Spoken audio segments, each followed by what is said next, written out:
이스라엘이 20년 이상 블레셋의 지배를 받고 있다가 결국 하나님께 부르짖습니다. 늘 지배받는 기간이 짧으면 좋은데 계속 이어가죠. 왜냐하면 처음에는 견딜만 했기 때문에 견뎌가는 거죠. 근데 20년 지나면서 그들은 부르짖기 시작합니다. 이렇게는 못 살겠다는 것이죠. 그래도 20년 후라도 이렇게 못 살겠다는 것을 발견할 수 있어서 감사한 거죠. 대부분은 그것도 모르고 살아갑니다. 그런데 이스라엘은 20년쯤에 이제 그것을 이제 발견하게 된 거죠. 그때 비로소 사무엘이 움직입니다. 사무엘은 다른 사사와 다르게 다른 사사는 전쟁을 해서 이스라엘 구원하고 지키는 사사였는데 사무엘은 말씀으로 사용하는 사람이었습니다. 가르치고 그들 본능 보이고 기도해주는 그런 영적 지도자였죠. 다 이제 미스바를 모이게 하죠. 미스바를 모여서 우리가 문제가 무엇인지 이제 단같이 보여줍니다. 너희들이 하나님만 섬겨야 되는데 하나님과 세상을 같이 겸하여 섬겼다는 것을 이야기하고 회개를 촉구합니다. 그리고 회개 운동이 일어났을 때 그 소식을 들은 블레셋이 가만히 있지는 않죠. 왜냐하면 우리가 지금 지배권을 갖고 있는 나라인데 이스라엘이 자기들이 회개 운동을 하면서 나라를 어떤 부흥을 하기 위해서 모였다니까 이건 얘들은 딱 한 번 더 서울에 봐줘야 되겠다 이런 분위기로 다시 이제 돌아오는 거죠. 그때 여러분 이스라엘 백성들은 이제 더 이상 두렵지 않습니다. 왜냐하면 지금 뭘 했어요? 기도했기 때문이죠. 여러분 기도하면 상황이 아무리 어렵게 내게 찾아와도 우리 두렵지 않습니다. 우리가 어떤 환경 가운데서 여건 가운데서 두려워하는 이유는 뭡니까? 기도하지 않아서 그렇죠. 똑같은 상황이에요. 하나님은 이스라엘에게 큰 우려를 통하여서 블레셋을 다 점검해 주시고요. 다 진멸해 주시고 그 이후로 사무엘이 살아있는 동안에 블레셋이 감히 이스라엘을 침공하지를 못했습니다. 당연히 빼앗겼던 모든 땅을 다 도로 찾아왔습니다. 저는 이스라엘 백성들에게 그 용기, 회개할 수 있는 용기, 기도할 수 있는 용기, 그 미스바가 굉장한 부흥을 경험케 했다고 생각해 봅니다. 오늘 본문은 그 사무엘이 늙었다는 거예요. 1절을 보십시다. 사무엘이 늙음에 그의 아들들을 이스라엘 사사로 삼으니 장자 이름은 요엘이요 차자 이름은 아비야라. 그들이 브엘세바에서 사사가 되니라. 그 문제가 뭐냐면 3절입니다. 그의 아들들이 자기 아버지의 행위를 따르지 아니하고 이익을 따라 뇌물을 받고 판결을 붙게 하니라. 여러분 우리가 어쩔 수 없이 세대는 지나게 되어 있고 나누게 되어 있고 넘겨지게 되어 있어요. 사무엘 사는 동안은 블레셋이 어쩔 수 없었지만은 이제 사무엘이 점점점 나이 들어가게 되고요. 실제 사무엘이 이스라엘 다스리는 모습은 순회했습니다. 한쪽에서 왕같이 전체를 다스리는 게 아니라 필요한 곳에 가서 거기서 말씀을 전해주고 부흥회를 집회를 인도하고 예배를 드려주고 말씀 가르치고 이렇게 계속 순회를 하고 다닌 것 같아요. 근데 이제 나이가 늙었다는 것은 무슨 말입니까? 이제 그것을 하기 힘들다는 이야기죠. 그래서 두 아들을 세워서 자기를 이어서 그 일을 감당하게 만든 거죠. 그래서 그 아들이 이제 아버지가 하던 그대로 그들 따라해서 문제가 없어요. 어떻습니까? 그들이 뇌물을 받고 판결을 붙게 했다. 그렇게 여러분 지금 사사의 주로 하는 사역이 뭡니까? 재판한다는 얘기죠. 그죠? 판결자예요, 판결자. 그러면 여러분 그 일을 아버지 딸 똑같이 했으면 되는데 뇌물을 받았다는 거. 여러분 지금 나중에 우리가 보겠지만은 사무엘의 삶의 가장 독특한 특징이 뭐냐면 뇌물을 받지 않는 거예요. 청민한 지도자였어요. 예수님을 준비했던 세례요한이 광야에서 메뚜기와 석청을 먹고 살았던 것을 사람들이 굉장히 좋아했습니다. 왜냐하면 그 당시 모든 종교 지도자들은 제사장이든 바리새파 사람이든 사두개인이든 전부 다 먹고 살만했어요. 잘 먹었어요. 괜찮은 직업이었거든요. 근데 세례요한은 그 사람들과 비교해서 굉장히 청빈한 지도자였어요. 그 사람들은 어려울 때 누구를 탔습니까? 누가 진짜일까? 누가 진짜 지도자일까? 누가 진짜 하나님 사람일까를 모르는데 세례요한이 그런 청빈함을 갖고 있었다는 것이죠. 구약시대에 볼 수 있는 청빈을 가졌던 지도자 바로 사무엘이었습니다. 나중에 이제 그가 고백하게 되거든요. 근데 사무엘은 그렇게 살았는데 그 아들들은 다르게 말하면 아버지가 그렇게 청빈하게 사니까 뭐 호주머니에 엮는 것도 모으는 것도 없지 않았겠습니까? 가난하게 살았다는 얘기죠. 그게 뇌물을 받기 시작했다. 근데 여러분 우리가 잘 아시다시피 속상한 것은 지금 사무엘의 스승이 엘리입니다. 엘리도 마찬가지예요. 자기가 나이가 들어서 제사를 집전하지 못하니까 아들들에게 제사를 집전할 수 있도록 허락했단 말이죠. 근데 걔들이 예배를 없이 여기고 재물을 지 마음대로 착취하지 않습니까? 그거를 보고 자란 사무엘입니다. 자기는 자기 아들들에게 제사장 직분을 준 것은 아니고 사사의 직분을 줬단 말이죠. 말씀을 가르치고 판결하게 하는 직분을 줬는데 얘들이 그걸 못하는 거예요. 그래서 여러분 우리 지도자가 여러분들이 이제 또 우리 가정에 우리가 가장이 된다면 우리가 다 지도자로 살아가고 있는 것이고 교회도 마찬가지고 사회에서도 우리가 다 지도자의 길을 가게 되는데 지도자가 되면 여러분 제일 중요한 것이 지금 내가 있을 때도 잘하지만은 여러분 사사들은 좀 더 자기가 살아있을 때 다 잘했어요. 문제는 죽고 나서가 문제거든요. 대개 보면 후임자를 세우지 않았어요. 근데 엘리와 사무엘은 후임자를 세웠는데 자식들에게 세웠는데 그 자식들이 아버지들을 이어가지 못했다는 것이죠. 직분을 받았는데 뭐가 안 됐어요? 신앙 인격이 안 된 거죠. 여러분 우리가 어떤 하나님의 비전과 철학을 승계하려고 한다면 직분만 받는 게 아니라 신앙 인격도 같이 받아야 됩니다. 적어도 기쁨찬교회 교인이라고 한다면 기쁨찬교회 가진 영성을 가지고 있어야 돼요. 뭐가 있어야 됩니까? 착해야 된다. 착해야 된다. 왜? 좀 바보스러워야 된다. 좀 어리석여야 된다. 왜 그렇습니까 여러분? 제가 그렇거든요. 그렇다고 여러분 적어도 여러분들은 저도 저같이 어리석고 바보스럽고 그 말이 착하다는 이야기예요. 다르게 말하면 어리석다 말이죠. 그죠? 좀 무능하다는 얘기잖아요. 근데 이게 우리의 영성이에요. 이게 여러분 승기가 되어져요. 승기가. 기쁨 참교 안에서 여러분들 똑똑하게 지혜롭게 똑똑하게 나오면 늘 튑니다. 왜? 제가 있는 동안은. 그래서 여러분 튀지 않길 바라요. 근데 여러분 이 영성을 다음 세도 이어가야 돼요. 그래서 기쁨 참교를 언제나 착한 사람들만 모여야 돼요. 착한 사람. 이게 승계입니다. 여러분 세습이 나쁜 게 아니고요. 세습하는 목적이 나쁜 거죠. 저는 오래전에 일본 사람들 장인 문화를 보면서 참 저는 감동이 있었어요. 3대, 4대, 그죠? 100년, 200년 그 가업을 이어가잖아요. 그죠? 스시 집도 이어가고 자기 집도 이어가고 뭐 일반 우동집도 대를 이어가요. 그 장인 정신이 있단 말이죠. 참 감동했어요. 왜냐하면 다른 일을 얼마든지 할 수 있겠죠. 이 고생하는 거 내 자식들은 안 물려줄 거야. 우리 다 그러잖아요. 근데 그 사람들은 그걸 물려주는 아이들도 자연스럽게 아버지가 되는 것을 이어가더라고요. 저는 그게 굉장히 감동으로 와닿았었어요. 그래서 저는 지금 준엽이가 목사가 된다 해서 제가 여러분 제가 그처럼 감동이 있어요. 왜냐하면 잘하지 못하는 게 아니라 아버지를 보고 미워하지 않고 싫어하지 않고 그 길을 똑같이 가겠다는 것이 저 너무 고맙거든요. 근데 이 아버지의 영향력에 있어서 실패했다. 여러분 여기 사진을 보십시오. 백성들 이야기는 간단합니다.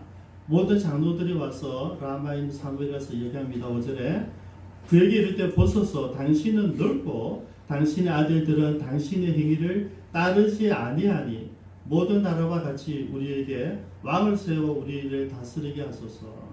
이스라엘 백성들이 와서 왕을 달라고 한 이유는 당신을 믿는다는 얘기죠. 근데 당신의 아들들은 당신과 같이 아드니까 아들들을 믿고 우리가 나라를 맡길 수가 없다는 얘기예요. 당신 죽으면 이 아들에게는 우리가 못 맡기겠습니다. 그래서 우리 차라리 다른 열방과 같이 다른 나라와 같이 왕을 세워주면 우리가 그 왕을 모시겠다 이렇게 이제 이야기를 하는 것이죠. 이렇게 이러면 참 속상한 일이죠, 그죠? 그냥 사무엘이 잘했듯이 자식 교육도 잘했더라면 얼마나 좋았을까. 여러분 지금 저는요 이 자식 교육을 우리가 진짜 자식만 연관하지 말고요 우리 다음 세대도 연결하고 싶고요. 기쁨 창조의 다음 세대, 그 다음 세대들이 기쁨 창조에 가졌던 이 하나님 주신 철학, 예배에 목숨을 건다, 성교에 목숨을 건다, 이 철학을 이어가기를 원해요. 조금 이따 제가 우리 찬양팀을 꾸지람 할 거예요. 오늘 스트레스 너무 많이 받았어요, 제가. 이야기하기 위해서 내가 부드럽게 얘기하는 거예요. 여러분, 우리가 다음 세대 이어가야 되는데, 이어가려고 한다면 내가 지금 승리교인데 내가 목숨을 걸어야 된다는 거죠. 예배에. 여러분, 저도 설교를 가지고 이것을 두 사람 보지만은 제가 테이블에 얹어놓고 일주일 내내 적어요. 계속 적고 고치고 또 다시 적고. 왜냐하면 한 설교를 가지고 일주일 가지고 계속 말씀을 찾았지만은 여러분하고 어떻게 적용할 것인지를 계속 고민하거든요. 설교 한 편 준비하기 위해서 물론 준비되어 있는 거지만 다시 되새김질하면서 여러분들 보고 형편을 보고 지금 보고 여러분들 지금 각자의 삶을 다 보는 거예요. 여러분 이어간다고 하는 것은 뭐냐면 그 사람의 목표 철학을 그 사람들이 그 다음 세대들이 이어가야 돼. 그대로 똑같이.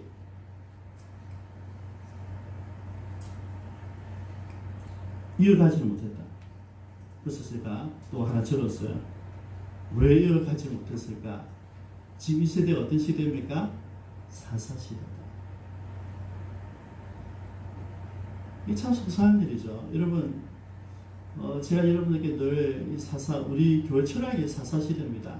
우리가 영적 사사가 된 이 시대를 이끌어가자는 거거든요. 그 뜻이 오늘 본문에 나와 있어요. 사사시대는 각자 도생입니다.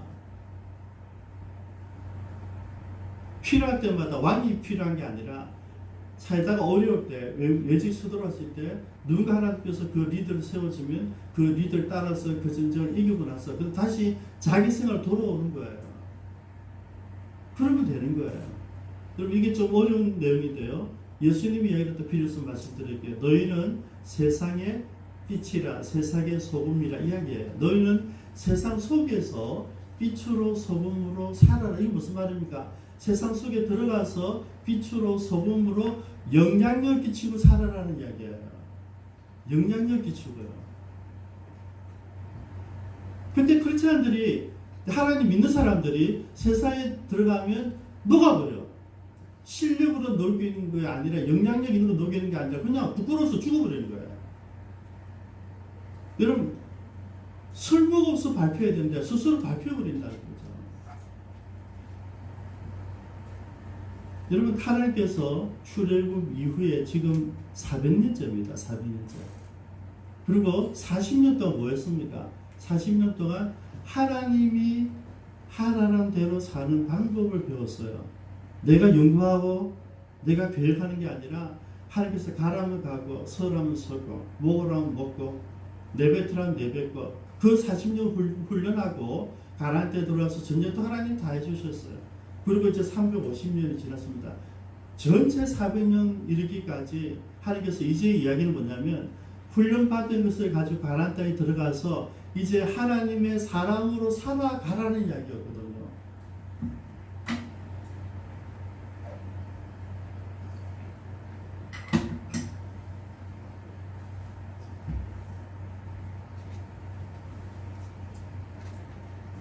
근데 지금 이스라엘에서는 뭘 이야기하고 있냐면 우리는 적당히 세속화되어서 세상 사람들과 가나안 족속들과 더불어 살고 싶다는 얘기예요.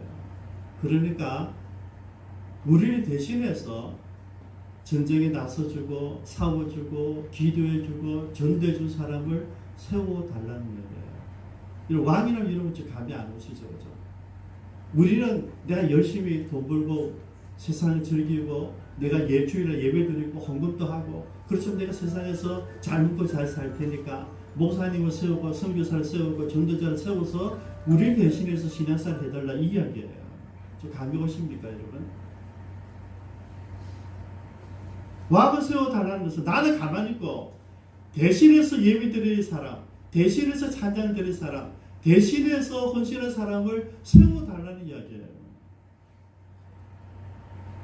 너희가 세상에 들어가서 소금이 되고 빛이 되라 그랬는데 그 영향력 끼치라 그랬는데 관심 없어요. 나는 적당히 내게 준 사명을 다 회피하는 거예요. 여러분 날마다 자기 십자가를 지고 나를 따르라 했잖아요. 내 십자가 안 지겠다는 이야기예요. 그게 왕을 세워달라는 이야기예요. 나는 기도하지 않고 나는 예배 드리지 않고 나는 전도하지 않고 당신들 해라는 거예요. 당신 돈을 줄 테니까 돈을 받은 목사가 하고 전도사가 하고 선교사를 해라는 이야기예요. 우리는 그런 십자가 지지 않겠다는 이야기예요. 이 사람들 어떤 사람들입니까? 비겁한 사람들이에요. 하나님의 백성들이 하나님의 백성의 정체성을 내려놓고 우리를 대신해서 싸워줄 사람을 기대하고 있는 거. 그죠? 자기 책임을 회피한 거예요. 그래서 상비군을 두자. 상비군. 왕을 두고 상비군을 둬서 그들이 우리 대신 싸우게 하면 된다. 우리는 그러면 돈만 내고 살겠다는 거죠. 주의 되면 예배만 드리고 살겠다는 얘기예요.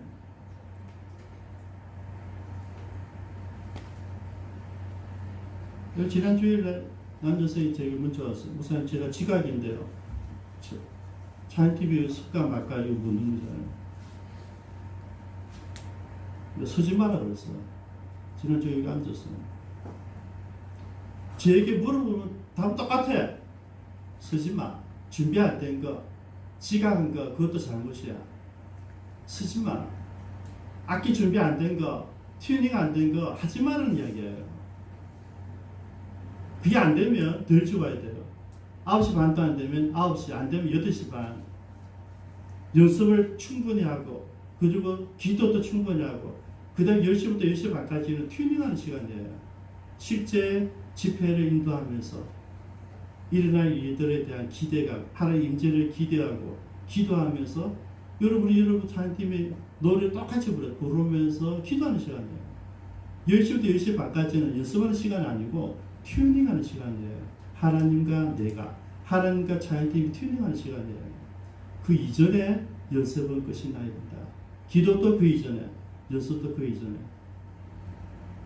제가 지금 내가 2분 왔다 갔다 했어요. 마이크는 마음에 안 들어서. 어제 제가 청소를 다 마쳐놨거든요.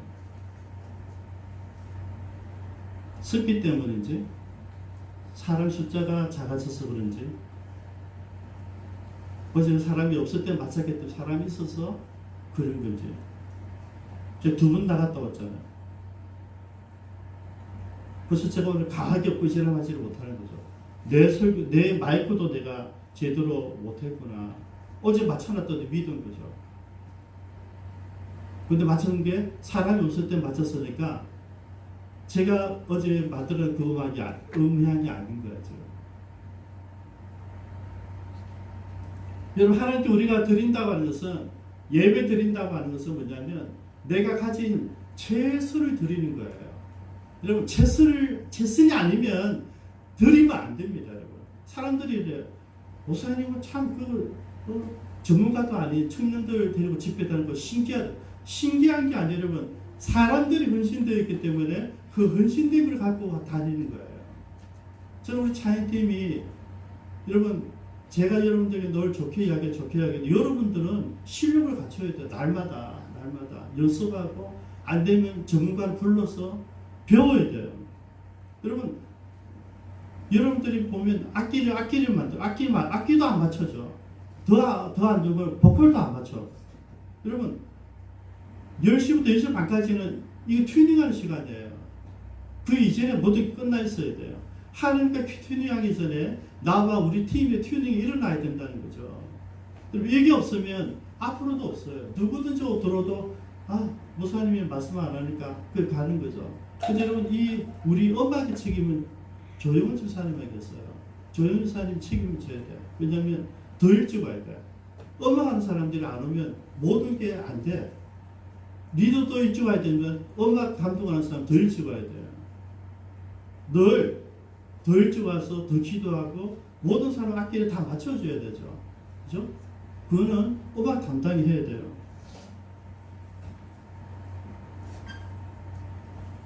그럼 제가 몰라서 잔소리 안 하는 게 아니고 기다리는 거죠. 근데 오늘 맥심이 됐어요. 그래서 제가 원하는 것은 우리 하나님 앞에 내게 주신 사명은 누가 가져갈 수 없어요. 이거 내가 해야 되는 거고 내 십자가예요. 근데 이 십자가에 우리가 올인해야 돼요. 우리가 이 찬양 한 곡에 올인하지 않으면 아무것도 이루어낼 수 없어요. 찬양곡 3주 동안 바깥에 다시 복귀했어요. 왜냐하면 너무 좋은 찬양인데 여러분들이 안 따라 불러. 관심 없어. 그럼 심으로는 안 되는 거예요. 그래서 다시 제가 쉬운 노래, 익숙한 노래를 다시 바꿨어요. 여러분 찬양팀도 문제가 있지만은 우리 모두가 문제가 있어요. 이 모르는 노래, 그래 나 듣기만 하자. 이러면 여러분 예배가 안 되니까 우리가 드린 예배는 뭐냐면 모두가 같이 부르는 거예요. 내가 일주일 내내 삶을 가지고 있었던 것을 이제 음악으로, 가사로, 시로 고백하는 시간이거든요. 그게 예배예요, 여러분. 예배 목숨 건다는 것은 이 예배 한 시간을 위해서 우리가 일주일 내내 준비한 것을 가지고 여기서 지금 하나님께 드리는 거잖아요. 그게 준비가 안 된다는 것은 뭐가 안 된다면 하나님 살아계심을 인정하지 않는 거죠. 하나님 살아계시면 우리가 어떻게 여러분 이렇게 엉성하게 준비 없이 딱 서겠어요. 그럴 수가 없죠, 여러분. 여러분 지금 이스라엘 백성들만 세계 회피한 게 아닙니다. 오늘 우리도 이 삶을 회피하고 있다는 이야기죠. 제가 지금 장애팀만 예를 드는데 우리가 전도를 맞추면 똑같잖아요. 세일 공동체 이용 똑같잖아요. 제가 아무리 강조해도 세일 공동체 관심이 없어. 아무리 이야기해도 전도에 관심이 없어요. 여러분 1년에 한 번, 두 번 얼마나 이런 사람 데리고 올 수 있죠. 여러분 그거 데려오라고 제가 하는 거 아니잖아요.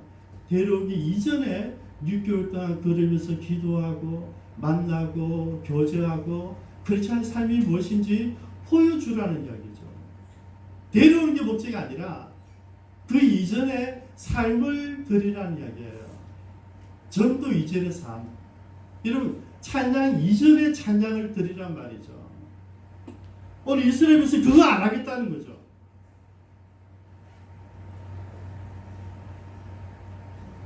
우리는 가만히 있고 나는 빗방에 있을 테니까 당신들이 해달라는 이야기예요.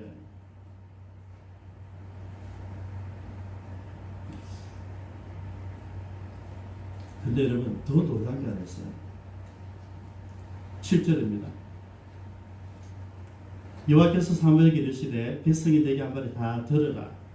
이는 그들이 너를 버림이 아니고 나를 버려 자기들의 왕이 되지 못하게 함이니라. 여러분 하나님의 뜻이 여기 있어요. 하나님은 왜 지난 400년 동안 모세를 왕으로 세우지 않고 사사들을 왕으로 세우지 않았을까? 그걸 지금 이야기하고 있는 거예요. 열방 다 하고 있는데 왜 400년 동안 안 했을까? 하나님이 이스라엘 백성들이 요구하는 것은 하나님 내가 너희들의 진정한 왕이고 너희들은 각자가 하나님과 교제하는 가운데 그 영성을 가지고 매일매일 세상 속에서 승리하며 전도하며 예배하며 그 삶을 보여주고 살아가라고 허락하신 하나님 뜻이에요. 그래서 이런 4년보다 왕을 안 주신 거예요. 그 주님이 이제 하나님 얘기하잖아요. 그들이 너를 반대하는 게 아니라 나의 뜻을 반대하는 거다. 그럼 하나님 얼마나 속상하시겠어요. 우리 결과는 알아요, 여러분. 기다리면요, 하나님들이 기다렸으면 누가 오면 바로 당신이 오죠. 근데 못 기다려요. 하나님이 때가 아직 안 됐는데, 자기도 준비가 안 됐는데, 내가 축복을 해주고 싶어도 기도의 분량이 채워져야 되죠. 내가 축복해주고 싶어도 헌신하지 않는데, 내가 성경만 열면 내가 복을 주려고 준비하고 있는데 성경을 읽지 않는 거예요. 기도만 하면 내가 복을 퍼부어주려고 준비하고 있는데 기도를 안 하는 거예요.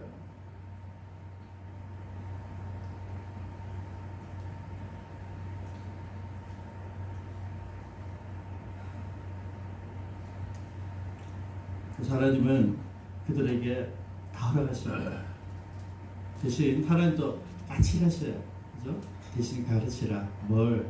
왕의 제도를 만들게 되면 너희들이 지금까지는 11조만 드렸다. 11조.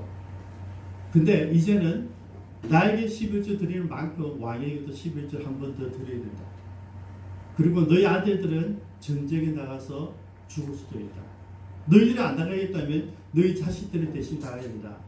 여러분, 내가 편하고 우리 자식들 잘 안전하게 살려고 지금 왕을 달라는데 왕을 세우는 즉시 너희 자식들은 너희들 대신해서 다 전쟁에 나가야 된다. 너희 딸들은 그 왕을 위해서 왕이 없어서 집에서 편하게 공부하고 잘 먹고 잘 살 텐데 왕을 세우심으로써 이제 왕궁에 가서 일을 하고 왕을 위해서 밥을 하고 왕을 위해서 춤을 춰야 된다는 이야기예요. 놀라운 게 뭔지 아세요? 그래도 그렇게 하겠다는 거죠.